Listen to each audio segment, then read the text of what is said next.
Hi traders, என்ன மணிவண்ணன். நான் NISM certified research analyst.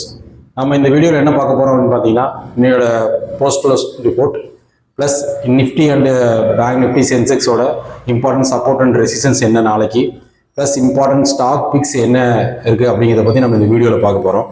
இன்றைக்கி மார்க்கெட் பார்த்தீங்கன்னா ஓப்பனிங் வந்துட்டு பார்த்தீங்கன்னா ஒரு ஃப்ளாட் மார்க்கெட் ஓப்பனிங் தான் இருந்துச்சு. ஒரு 30 to 40 பாயிண்ட் பக்கம் தான் ப்ளஸில் ஓப்பன் ஆயிருந்தது.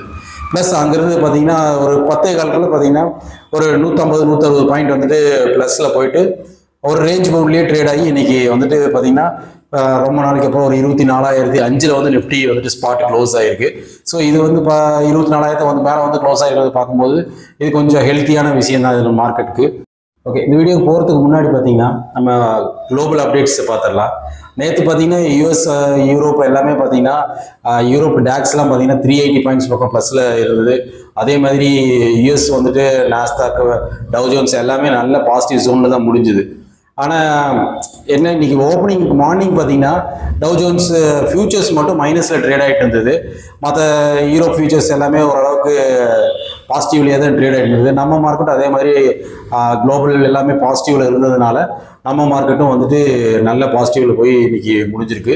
ப்ளஸ் அது இல்லாமல் ஏசியன் மார்க்கெட் பார்த்தீங்கன்னா நமக்கு இன்னைக்கு நிக்கி, ஹாங்ஸங் எல்லாமே ஓரளவுக்கு பாசிட்டிவில் தான் நல்லாவே மூவ் ஆயிருந்தது. கோஸ்பி மட்டும் ஒரு 150 பாயிண்ட்ஸ் பக்கம் மைனஸில் முடிஞ்சிருந்தது. மற்ற மார்க்கெட்டோட சப்போர்ட் இருந்ததுனால நம்ம மார்க்கெட் இன்னைக்கு நல்லாவே மூவ் ஆயிருந்தது. இன்னைக்கு நிஃப்டி பார்த்தீங்கன்னா 24,005 வந்துட்டு நிஃப்டி முடிஞ்சிருக்கு. அதாவது பார்த்தீங்கன்னா இன்னைக்கு சென்செக்ஸ் வந்துட்டு 76,922 வந்து முடிஞ்சிருக்கு. 440 பாயிண்ட் ப்ளஸில் இன்னைக்கு முடிஞ்சிருக்கு. அதே மாதிரி இன்னைக்கு பையிங் வந்து பார்த்தீங்கன்னா டோட்டலாக வந்துட்டு எல்லா இண்டெக்ஸ்லையுமே பையிங், அதாவது ஸ்மால் கேப், மிட் கேப் வந்துட்டு இது மாதிரி எல்லா இண்டெக்ஸ்லையுமே ப்ராட் பையிங் இருந்தது. ஆனால் வந்துட்டு பார்த்தீங்கன்னா இன்னைக்கு நிஃப்டி வந்து நிஃப்டி ஃபார்மாவிலையும் ப்ளஸ் நிஃப்டி ஐடி மட்டும் இன்னைக்கு கொஞ்சம் வீக்காக இருந்தது. நிஃப்டி ஐடி தான் வந்துட்டு இன்னைக்கு பார்த்தீங்கன்னா ஆல்மோஸ்ட் ஒரு 520 பாயிண்ட் பக்கம் நிஃப்டி ஐடி வந்துட்டு டவுனில் முடிஞ்சிருது. அதுக்கு மெயினான ரீசன் என்ன அப்படின்னு பார்த்தீங்கன்னா கேபிஐடி டெக்னாலஜிஸ் வந்துட்டு ரெவன்யூ க்ரோத் நெகட்டிவாக இருக்கிற மாதிரி ஒரு ஃபீலிங் இருந்ததுனால இன்னைக்கு அது ஆல்மோஸ்ட் ஒரு 17 to 18% டவுனில் முடிஞ்சிருந்தது. ஸோ அந்த கேபிஐடி டெக்னாலஜி வந்துட்டு செல்லிங் ப்ரெஷரில் இருந்ததுனால அது எல்லா ஐடி செக்டாரில் இருக்கிற ஸ்டாக்ஸ் எல்லாமே அது கூட சேர்ந்து கொஞ்சம் கொஞ்சமாக டவுன் ஆக ஆரம்பிச்சு எல்லாமே ஆல்மோஸ்ட் ஒரு 500 பாயிண்ட் பக்கம் டவுனில் முடிஞ்சிருந்தது. இது மெயினாக ஏன் ஐடி செக்டர் இன்னைக்கு இறங்குச்சு அப்படின்னு பார்த்தீங்கன்னா, ஐடி செக்டர் ஏன் இறங்குச்சு அப்படின்னு பார்த்தீங்கன்னா ரெவன்யூ க்ரோத் குறையும் அப்படின்ற ஒரு ப்ராப்ளம்னால இறங்குச்சு. ப்ளஸ் அது இல்லாமல் பார்த்தீங்கன்னா நம்மளோட ஃபெட் இன்ட்ரெஸ்ட் ரேட் வந்துட்டு ஹைக் பண்ணுற ஒரு ஃபியரில் வந்து பார்த்தீங்கன்னா ஐடி செக்டர் ஃபுல்லாக வந்துட்டு செல்லிங் ப்ரெஷர்லேயே மெயின்டைன் ஆகிட்டு இருக்கு. இன்னைக்கு நம்ம இந்தியன் மார்க்கெட் ரைஸ் ஆகிறதுக்கு பார்த்தீங்கன்னா மெயினான 3 ரீசன் என்ன அப்படின்னு பார்த்தீங்கன்னா, மெயின் வந்துட்டு க்ரூட் ஆயில் பார்த்தீங்கன்னா இப்போ லாஸ்ட்டாக வந்து பார்த்தீங்கன்னா $126 per barrel வரைக்கும் ட்ரேட் ஆகிட்டு இருந்தது. அது பார்த்தீங்கன்னா இப்போ வந்துட்டு டிராஸ்டிக்காக டவுன் ஆகி ஆல்மோஸ்ட் வந்துட்டு இப்போ நியராக வந்துட்டு $72 per barrel ட்ரேட் ஆகிட்டு இருக்கு. ஸோ இந்த ரீசன்னால பார்த்தீங்கன்னா க்ரூட் ஆயில் வந்துட்டு ப்ரைஸஸ் இறங்குறதுனால நமக்கு வந்துட்டு பார்த்தீங்கன்னா ஆயில் கம்பெனிஸ்க்கு எல்லாமே கொஞ்சம் பாசிட்டிவாக இருக்குது. ப்ளஸ் மற்ற எல்லா செக்டாருக்குமே வந்துட்டு, அதாவது மேனுஃபேக்சரிங் செக்டார் இதெல்லாம் பார்த்தீங்கன்னா நமக்கு வந்துட்டு ப்ரொடக்ஷன் செக்டார்ஸில் இருக்கிறவங்களுக்கு எல்லாத்துக்குமே இந்த க்ரூட் ஆயில் ப்ரைஸ் ரெடியூஸ் ஆனது வந்துட்டு ரொம்ப வந்துட்டு பெனிஃபிட்டாக இருக்கிறதுனால நமக்கு வந்துட்டு இது வந்துட்டு நிஃப்டி வந்துட்டு மேலே போகிறதுக்கு ஸ்ட்ராங்கான சப்போர்ட்டாக இருக்குது. ப்ளஸ் ரெண்டாவது ரீசன் என்ன அப்படின்னு பார்த்தீங்கன்னா ஆட்டோ சேல்ஸ். இன்றைக்கி வந்து பார்த்தீங்கன்னா ஜூலை 1 ஆட்டோ சேல்ஸ் ரிப்போர்ட் வந்துட்டு இன்றைக்கி அனௌன்ஸ் பண்ணியிருக்காங்க. ஸோ அதில் பார்த்தீங்கன்னா மோஸ்ட்லி வந்துட்டு நல்ல சேல்ஸ் ரிப்போர்ட் வந்ததுனால இன்றைக்கி ஆட்டோ இண்டெக்ஸில் வந்துட்டு எல்லா ஸ்டாக்ஸ் பார்த்தீங்கன்னா Bajaj auto, M&M, Maruti, hero Motors இது மாதிரி இருக்கிற எல்லா ஸ்டாக்குமே வந்துட்டு நல்லாவே சேல்ஸ் நல்லா இருந்ததுனால அதோட பர்ஃபார்மன்ஸும் நல்லா இருந்தது. அதுவும் இன்றைக்கி பஜாஜ் ஆட்டோலாம் பார்த்தீங்கன்னா நல்லாவே மூவ் ஆயிருந்தான். மூணாவது ரீசன் பார்த்தீங்கன்னா பேங்கிங் செக்டர்ஸில் பார்த்தீங்கன்னா இன்றைக்கி பையிங் வந்துட்டு நல்லாவே பையிங் வந்துருந்தது. பர்டிகுலராக பார்த்தீங்கன்னா ஆக்சிஸ் பேங்க்கு, HDFC, ICICI plus state bank இது எல்லாமே வந்துட்டு நல்ல பையிங் இருந்தது. ஸோ பையர் சென்டிமெண்ட் வந்துட்டு இதில் நல்லா ஸ்ட்ராங்காக இருந்ததுனால இந்த பேங்கிங் வந்து நல்லாவே பர்ஃபார்ம் ஆகிருந்தது. அது இல்லாமல் பார்த்தீங்கன்னா எஃப்எம்சிஜியில் வந்துட்டு பார்த்தீங்கன்னா நெஸ்லே இதெல்லாம் வந்துட்டு இன்னைக்கு நல்லாவே பர்ஃபார்ம் ஆயிருந்தது. அதாவது இந்துஸ்தான் யூனிலிவர், நெஸ்லே எல்லாமே நல்லாவே பர்ஃபார்ம் ஆயிருந்தது. இதோட ஹெச்எஸ்பிசி ரிப்போர்ட்டில் கூட பார்த்தீங்கன்னா கன்சியூமர் டிமாண்ட் வந்துட்டு நல்லாவே இருக்குது அப்படின்னு சொல்லி ஒரு ரிப்போர்ட் கூட கொடுத்துருந்தாங்க. ஸோ அதனால பார்த்தீங்கன்னா எஃப்எம்சிஜியில் வந்துட்டு இன்னைக்கு நல்ல பையிங் இருந்தது. கூட இந்த auto sector, mid cap, small cap எல்லாமே வந்துட்டு நல்ல இன்னைக்கு மூவ்மெண்ட்ல இருந்ததுனால நான் நிஃப்டி வந்துட்டு பார்த்தீங்கன்னா ஒரு அப்பாயி நின்னது வந்துட்டு அதே ரேஞ்சிலேயே அப்படியே ஒரு 30-40 பாயிண்ட்டுக்குள்ளேயே வந்துட்டு வால்டைல இருந்து அப்படியே ப்ளஸ்லேயே நல்லா முடிச்சிட்டான். இன்வெஸ்டர்ஸ் எல்லாருமே பார்த்தீங்கன்னா யுஎஸ் ஈரானோட நெகோசியேஷனுக்காக தான் வெயிட் பண்ணிட்டு இருக்காங்க. அவங்க என்ன முடிவு எடுக்க போறாங்கன்னு பார்த்தீங்கன்னா அதுக்காக தான் தொடர்ந்து வந்துட்டு இன்னும் அதாவது மார்க்கெட் வந்து 24,000 வருது, கீழே வந்துடுது, அந்த ரேஞ்சிலேயே மெயின்டைன் ஆகிட்டு இருக்கு. அந்த நெகோசியேஷன் அவுட்புட் என்ன இருக்கு அப்படிங்கிறத பொறுத்து தான் அடுத்து நெக்ஸ்ட் சைடு வந்துட்டு மூவ் ஆகிறதுக்கான சான்சஸ் இருக்கு. மேலும் பார்த்தீங்கன்னா இது வந்துட்டு நெகோசியேஷன் வந்துட்டு ஓகே ஆயிடுச்சு அப்படின்னு பார்த்தீங்கன்னா இன்னும் வந்துட்டு க்ரூட் ஆயில் ப்ரைஸ் இன்னுமே வந்துட்டு ஃபர்தராக ட்ராப் ஆக ஆரம்பிக்கும். அதாவது நமக்கு வார் ஸ்டார்ட் ஆகிறப்ப பிப்ரவரியில் என்ன இருந்துச்சோ ஆல்மோஸ்ட் இப்போ அதே ரேஞ்சில் தான் ட்ரேட் ஆகிட்டு இருக்கு. இன்னும் ஃபால் ஆகும்போது பார்த்தீங்கன்னா நமக்கு இன்னும் மார்க்கெட் வந்துட்டு நல்லாவே, அதாவது 24,500 வரைக்குமே நிஃப்டி போகிறதுக்கான சான்சஸ் அதிகமாக இருக்குது. நேற்றுடைய எஃப்ஐஸ் ரிப்போர்ட் பார்த்தீங்கன்னா, எஃப்ஐஸ் டிஐஸோட ரிப்போர்ட்ஸ் பார்த்தீங்கன்னா, எஃப்ஐஸ் பார்த்தீங்கன்னா 2,500 கோடிக்கு வந்துட்டு 2,550 கோடிக்கு செல் பண்ணியிருந்தாங்க.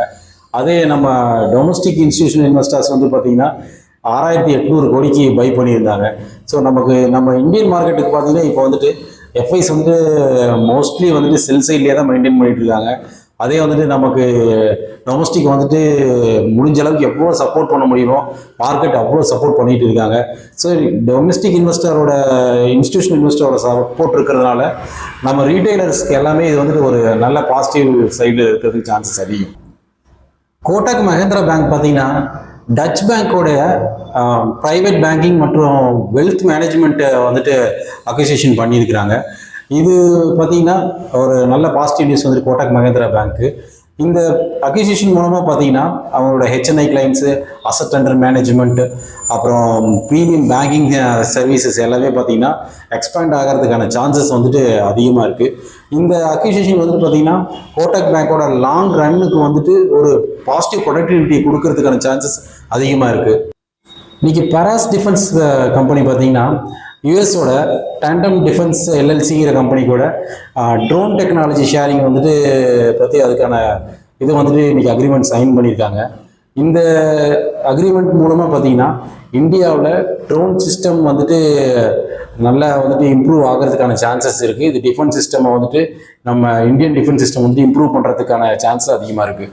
ஸோ இதனால பார்த்தீங்கன்னா இன்வெஸ்டர்ஸோட கவனம் பார்த்தீங்கன்னா இப்போ திரும்பவும் வந்துட்டு டிஃபென்ஸ் செக்டர் பக்கம் திரும்பி இருக்குன்னு சொல்லலாம். நாளைக்கு நிஃப்டி இம்பார்ட்டன்ட் சப்போர்ட் என்ன அப்படின்னு பார்த்தீங்கன்னா, அதாவது 23,850 ஒரு மேஜரான சப்போர்ட் இருக்குது. அடுத்த சப்போர்ட்டே பார்த்தீங்கன்னா 23,800 இருக்குது. அதே பார்த்தீங்கன்னா நெக்ஸ்ட்டு அடுத்தது மேஜர் சப்போர்ட் பார்த்தீங்கன்னா 23,720 ஒரு அடுத்த சப்போர்ட் இருக்குது. அதே வந்து ரெசிஸ்டன்ஸ் என்ன அப்படின்னு பார்த்தீங்கன்னா 24,200 ஒரு மேஜர் ரெசிஸ்டன்ஸ் இருக்குது. ஆக்சுவலாக பார்த்தீங்கன்னா லாஸ்ட் டைம் வந்துட்டு அதே இடத்துல தான் வந்துட்டு ஸ்ட்ரகிள் ஆகிட்டு சஸ்டெயின் ஆக முடியாமல் கீழே வந்துருச்சு. நாளைக்கு சென்செக்ஸ் எக்ஸ்பைரி. சென்செக்ஸோட இம்பார்ட்டன்ட் சப்போர்ட் அண்ட் ரெசிஸ்டன்ஸ் என்ன அப்படிங்கிறது வந்து ஓப்பன் இன்ட்ரெஸ்ட் டேட்டா வச்சுட்டு செக் பண்ணிடலாம். சென்செக்ஸ் பார்த்தீங்கன்னா இன்றைக்கி ஆல்மோஸ்ட் 76,990 சம்திங்கில் க்ளோஸ் ஆகிருக்கு. ஸோ இப்போ 77,000 ஸ்ட்ரைக்கு கால் ஆப்ஷன் பார்த்தீங்கன்னா ஓப்பன் இன்ட்ரெஸ்ட் வந்துட்டு 21.88 lakhs வந்துட்டு ஓப்பன் இன்ட்ரெஸ்ட்டு இருக்குது காலில். ஸோ அப்போ பார்த்தீங்கன்னா இது வந்துட்டு இது ஒரு ரெசிஸ்டன்ஸாக வந்துட்டு ஆக்ட் ஆகும். ஆல்மோஸ்ட் இது ஓப்பன் ஆகிறதுக்கு இதே ரேஞ்சில் தான் ஓப்பன் ஆகிறதுக்கான சான்சஸ் இருக்குது. ஸோ அடுத்த உங்களுக்கு ரெசிஸ்டன்ஸ் என்ன அப்படின்னு பார்த்தீங்கன்னா 77,500 கால் ஆப்ஷனில் பார்த்தீங்கன்னா 22.09 lakh கான்ட்ராக்ட்ஸ் வந்துட்டு ரைட் பண்ணியிருக்காங்க. ஸோ அப்போது அந்த 77,500 வந்துட்டு நாளைக்கு வந்துட்டு ஒரு மேஜர் ரெசிஸ்டன்ஸாக ஆக்ட் ஆகிறதுக்கு சான்சஸ் இருக்குது. இடையில இருக்கிறதெல்லாம் பார்த்தீங்கன்னா அந்த 7,700 பார்த்தீங்கன்னா ஒரு 9 lakh கான்ட்ராக்ட்ஸ் தான் இருக்குது ஓப்பன் இன்ட்ரெஸ்ட்டு. அதே மாதிரி 77,200 பார்த்தீங்கன்னா 11 lakh கான்ட்ராக்ட்ஸ் தான் இருக்குது. ஸோ இந்த இடத்துலலாம் இடையில வந்துட்டு பார்த்தீங்கன்னா மேஜராக வந்துட்டு எதுவும் ஓப்பன் இன்ட்ரெஸ்ட் அதிகமாக காலில் ரைட் பண்ணல. ஸோ அடுத்து பார்த்தீங்கன்னா 77,500 தான் இருக்குது. ஸோ அதுதான் வந்துட்டு மேஜர் ரெசிஸ்டன்ஸாக ஆக்ட் ஆகிறதுக்கு சான்சஸ் இருக்குது. ஸோ அது 77,500 வந்துட்டு நாளைக்கு கிராஸ் ஆச்சு அப்படின்னா வந்துட்டு ஷார்ட் கவரிங் வரதுக்கான சான்சஸ் அதிகமாக இருக்குது. ஸோ அப்போ அந்த ரேலி வந்துட்டு 77,800 வரைக்குமே போகலாம். ஏன்னா லாஸ்ட் வீக் எக்ஸ்பைரி கூட பார்த்தீங்கன்னா 77,800 வரைக்கும் வந்துட்டு அங்கேருந்து தான் டவுன் ஆக ஆரம்பிச்சது. மேபி இப்போ அந்த லெவலுக்கு வந்ததுன்னா அது ஒரு பிரேக் அவுட் மாதிரி ஆக்ட் ஆகிட்டு அடுத்த ரெசிஸ்டன்ஸ் மேபி 78,000 கூட மூவ் ஆகிறதுக்கான சான்சஸ் அதிகமாக இருக்குது. அதே வந்துட்டு உங்களுக்கு சப்போர்ட் என்ன இருக்குது அப்படின்னு பார்த்தீங்கன்னா 76,500 வந்துட்டு புட் ஆப்ஷன் பார்த்தீங்கன்னா 25 lakhs கான்ட்ராக்ட்ஸ் வந்துட்டு ரைட் பண்ணியிருக்காங்க. ஸோ அதுதான் வந்துட்டு உங்களுக்கு மேஜர் சப்போர்ட்டாக இருக்க போகுது. இடையில பார்த்தீங்கன்னா அதே வந்து 76,800 76,700லாம் வந்துட்டு ஒன்றும் பெரிய அளவுக்கு ஓப்பன் இன்ட்ரெஸ்ட் இல்லை. ஸோ அடுத்தது நமக்கு 76,500 தான் வந்துட்டு மேஜர் சப்போர்ட் இருக்குது. ஸோ அப்போ இதை பிரேக் பண்ணுறதுக்கு வந்துட்டு கொஞ்சம் சான்சஸ் ரொம்ப ரொம்ப குறைவு தான். அதாவது குளோபல் இண்டெக்ஸ் எல்லாமே இன்றைக்கி பாசிட்டிவாக முடியுது அப்படிங்கும்போது இந்த 76,500 வந்து உடைக்கிறது ரொம்ப கஷ்டம். அடுத்தது பார்த்தீங்கன்னா மேஜராக 76,000 புட் ஆப்ஷன் வந்துட்டு 29.69 lakhs கான்ட்ராக்ட்ஸ் வந்துட்டு ரைட் பண்ணியிருக்காங்க. ஸோ இது வந்துட்டு எக்ஸ்ட்ரீம் கேஸ் இந்த அளவுக்கு போகாது அப்படின்னு நினைக்கிறேன். மேபி அப்படி எக்ஸ்ட்ரீம் கேஸ் போனாலும் 76,000 வந்துட்டு சென்செக்ஸ் நாளைக்கு பிரேக் ஆகிறதுக்கு சான்சஸ் ரொம்ப ரொம்ப குறைவு. நாளைக்கு என்ன ஸ்டாக்ஸ் வந்துட்டு இம்பார்ட்டண்டான பிரேக் அவுட் ஸ்டாக்ஸ் எது இருக்குது, அது என்ன பிக் பண்ணலாம் அப்படின்னு பார்த்தீங்கன்னா ஹெச்டிஎஃப்சி பேங்க் வந்துட்டு பிரேக் அவுட் இருக்குது. நீங்கள் பாருங்கள், அதாவது மே 7ஆம் தேதி பார்த்தீங்கன்னா ஹெச்டிஎஃப்சி பேங்க் வந்துட்டு ரூ. 802 வந்துட்டு இங்கே ஒரு ஹை வச்சுருக்கான். அதே வந்துட்டு நமக்கு வந்துட்டு அதாவது ஜூன் 18ஆம் தேதி வந்துட்டு அதை பிரேக் பண்ணியிருக்கான். பிரேக் பண்ணிவிட்டு அங்கே இருக்கிற லிக்விடிட்டி எல்லாத்தையுமே ஸ்வீப் பண்ணிவிட்டு ஒரு 806 வரையிலும் ட்ராவல் பண்ணுச்சு. ஸோ அதுக்கு மேலே அது வந்துட்டு அதனால் மூவ் பண்ண முடியல. ஸோ நாளைக்கு ஒருவேளை ஹெச்டிஎஃப்சி பேங்க் வந்து 806 வந்துட்டு பிரேக் பண்ணுது அப்படின்னா நீங்கள் வந்துட்டு பை என்ட்ரி எடுக்கலாம். அது பை என்ட்ரி எடுத்துகிட்டு 1.5% to 2% வந்துட்டு டார்கெட் வச்சுக்கோங்க. அதே ஸ்டாப் லாஸ் வந்துட்டு 0.5% வந்துட்டு டார்கெட் வச்சுட்டு இதில் ஒரு வேணால் ஹெச்டிஎஃப்சி பேங்க் வந்துட்டு நாளைக்கு என்ட்ரி எடுக்கலாம். அதே மாதிரி பஜாஜ் ஃபினான்ஷியல் சர்வீஸ் பார்த்தீங்கன்னா உங்களுக்கு ஒரு பிரேக் அவுட் பார்த்தீங்கன்னா ரூ. 1,802 வந்துட்டு ஒரு பிரேக் அவுட் இருந்தது. அதாவது ஜூன் 16ஆம் தேதி வந்துட்டு ரூ. 1,802 இந்த கேண்டில் ஹை வச்சுருக்கான். அதை பார்த்தீங்கன்னா இன்றைக்கி வந்துட்டு அதை பிரேக் பண்ணி 1,809 வரைக்கும் பிரேக் பண்ணிட்டு அங்கே இருக்கிற லிக்விடிட்டி எல்லாத்தையுமே ஸ்வீப் பண்ணி எடுத்துட்டாங்க. ஒருவேளை நாளைக்கு வந்துட்டு இது வந்து 1,810 வந்துட்டு பஜாஜ் ஃபினான்ஷியல் சர்வீஸ் கிராஸ் ஆகுது அப்படின்னா நீங்கள் 0.5% வந்துட்டு ஸ்டாப் லாஸ் வச்சுட்டு அப்படின்னா ₹9 ஸ்டாப் லாஸ் வச்சுக்கிட்டு 0.5% ஸ்டாப் லாஸ் வச்சுட்டு 1.5% to 2% வந்துட்டு டார்கெட் வச்சுக்கோங்க. அதாவது ₹18 அல்லது ₹24 டார்கெட் வச்சுட்டு நீங்கள் 1,810 கிராஸ் ஆனால் ஒரு ட்ரேட் எடுத்து பார்க்கலாம்.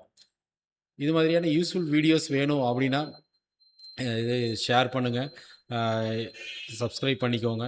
ப்ளஸ் பயோவில் வந்துட்டு பார்த்தீங்கன்னா லைவ் மார்க்கெட் அப்டேட்டுக்கு வந்துட்டு என்னோடய வாட்ஸ்அப் சேனலில் லிங்க் கொடுக்குறேன். ப்ளஸ் அது இல்லாமல் வந்து பார்த்திங்கன்னா இன்ஸ்டா சேனலோட லிங்க்கும் கொடுக்குறேன். அதை நீங்கள் ஜாயின் பண்ணிக்கோங்க. Happy trading.